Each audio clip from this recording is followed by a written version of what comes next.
What's up, Mythic Crew? Welcome back to the channel. In this one, we have yet another car that I am purchasing, which is this 08 Evo X or 10.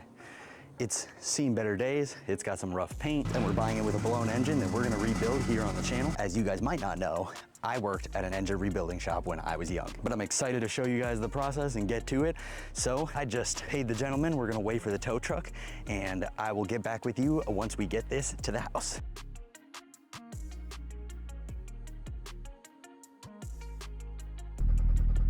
Well, I didn't want to leave the car running very long, but as you can hear, we have a bit of an issue. In my opinion, it actually sounds like it might be in the head, it might be a bent valve, but we are going to take a borescope and we're going to look into the cylinders right now.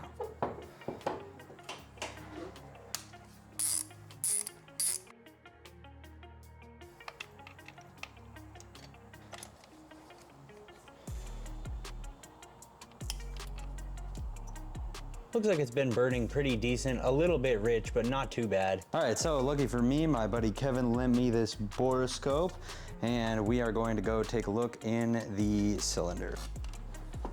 Overall, it looks pretty good on the top of the piston anyways. Trying to see if the valves have made contact anywhere, but it doesn't look like it. So we're gonna put that plug back in, and then we are going to start going through the rest of the cylinders. All right, so everything on the valves and inside the cylinders actually looks pretty decent, and we can't tell what's going on so far. So we're actually gonna have to take out the entire engine, and we're gonna get ripping on that right now. Then we're gonna take apart this engine and diagnose what's going on. We have the Evo up on the jack stands. First, we're gonna drain all the fluid. Super excited to get to it. Let's do this. Well, you guys can't smell this, but that coolant smells like old dead fish. That definitely has not been changed in a long time. I'm glad we're going to get to the chance to change that. Kind of curious to see if this oil has any metal shavings in it or anything like that, since the borescope didn't show us any results. But if I stick my finger through the stream, I don't see any metal flakes or anything. I'm almost thinking the timing chain is off. Future Seth here to tell you that Past Seth is about to go down a pretty deep rabbit hole and use a whole lot of time. So let's see what happens to him and how it turns out.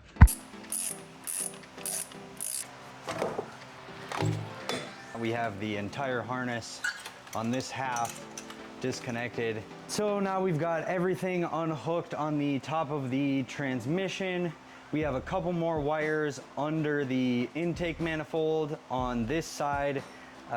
We are going to tackle removing the intercooler and the radiator from the front so that we can reach both of those and just have easier access to everything.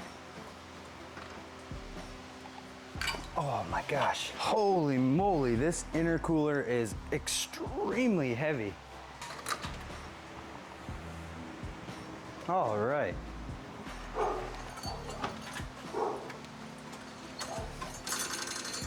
Okay.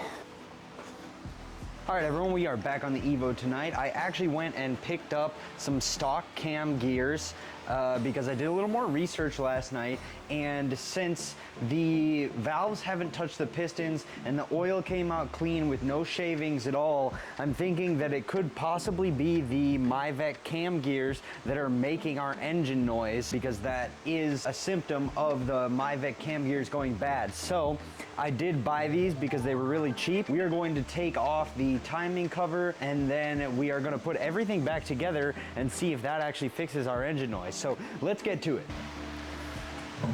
All right, pop it off. All right, so since nothing in the head really looks damaged or anything like that, we are going to continue on removing the timing cover here, and then we're going to take off the timing chain and remove these Myvec gears and replace it with the other Myvec gear that I have on those cams that I just got today. All right, motor mount removed. So one of the most important things on the 4B11 for the Evo X When you're removing the timing cover, what you need to do is loosen these 3 bolts on the water pump pulley before you take off the serpentine belt, because it's gonna spin and be impossible to remove those unless you do it beforehand. But just loosen them and then take off the serpentine belt. And they are a 10 millimeter. Now, a lot easier to do this job if the engine's out of the car, but we are hoping that the Myvac gear in one of our cams is broken, so that we can keep this engine in.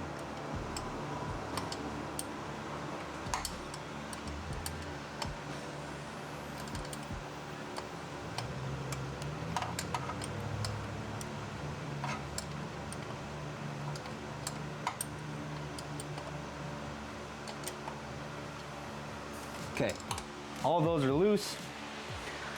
Don't want to remove them, just loosen them. Now we can take off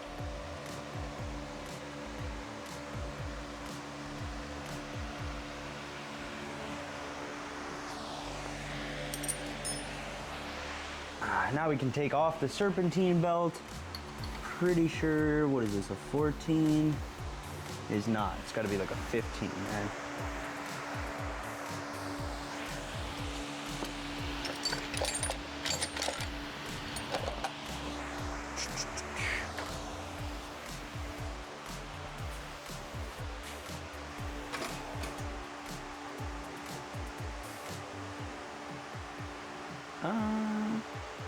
Well, found a 16. Let's take a look. Is it a 16?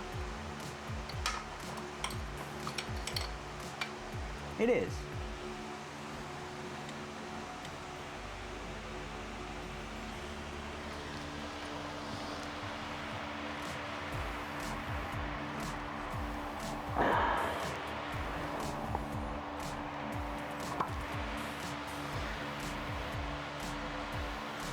Now we can take off our serpentine belt. So potentially the most important thing to know when you're taking off the timing cover is that the tensioner pulley is reverse thread. So you have to go opposite to what you would think to loosen it. Now we're on the bottom. This is the tensioner. There's one more bolt on the bottom. The one on the top is a 12 and this one on the bottom is a 12.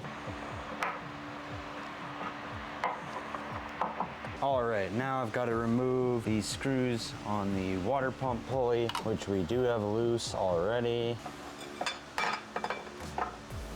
Water pump pulley is off. So now last but not least, we have to take off the crank pulley to be able to get the timing cover off, and then all the bolts for the cover itself. So the solution I have to the engine turning every time I'm trying to take off the crank pulley is we're gonna take out the starter, hold a screwdriver in on the tooth of the flywheel so we can lock it up. All right, 2 bolts, starters out. We have access to the flywheel. All right, I'm going to show you an example of what we are going to do. So we're just gonna put this screwdriver into one of the teeth of the flywheel, just like this, and then it'll hold it up against the bell housing while I loosen the crank pulley, and then you can actually reach it from here. Not too hard to do by yourself, actually. So as you can see, even when we lowered the engine, we couldn't get the crank pulley out as is right now. So I found out what we have to do is we have to unbolt this cross member right here,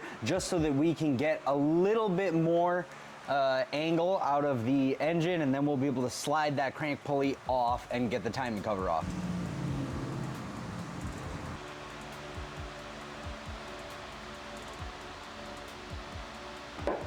Boom. There we go. First, we'll take off the oil pan bolts on the bottom, the ones that are holding it on. Oh, the amount of black RTV on this is really bad. They just caked it. All right, so now we have the timing marks lined up, which is this gold mark here to that hole. We have the gold mark there to another hole. And then we have both the grooves in the centers of the cams line up. And last but not least, on the bottom of the crank right there, we have the last timing mark lined up with the dot, that gold link. Sorry that y'all couldn't watch, but I recompressed the tensioner by putting this little screwdriver into this hole, which lifts the gears that are holding it from going back.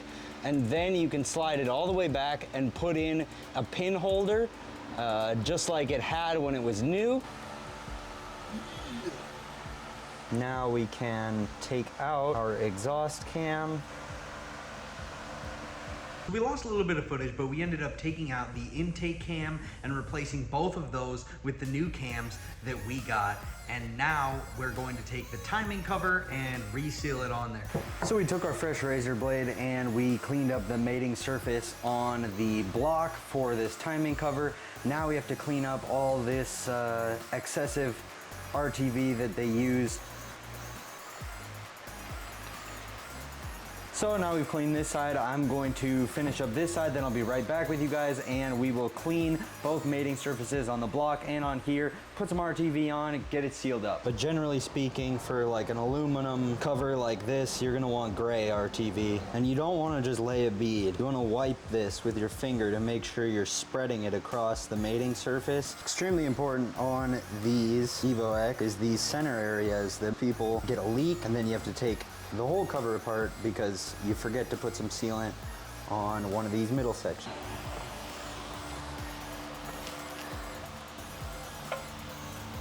Now we can start putting in all of the bolts. All right, everybody, we now have the timing cover on, the serpentine belt on, and motor mount. We've assembled the whole front of the engine back together. So now what we're going to do is take off the oil pan because it's leaking and needs to be resealed, and I want to see in there and make sure that we don't have any issues before we start putting the harness back together to try to start the car. So now we're removing the oil pan and we're about to find out why doing those cams and that timing cover was a rabbit hole. You can see there's a whole bunch of metal shavings in the bottom of the pan there. I really didn't think that was the case because when I drained the oil and I looked in the head, there was nothing. But as you can see, there's a spun rod bearing right there and marks on the crank. Moral of the story is, always drop the pan first if you hear an engine noise, because it could have saved me hours of labor. Stay tuned for the next episode. Like, subscribe, and watch me rebuild this entire Evo. In the next episode, we'll have the engine out and tear this all the way down to see the full extent of the damage.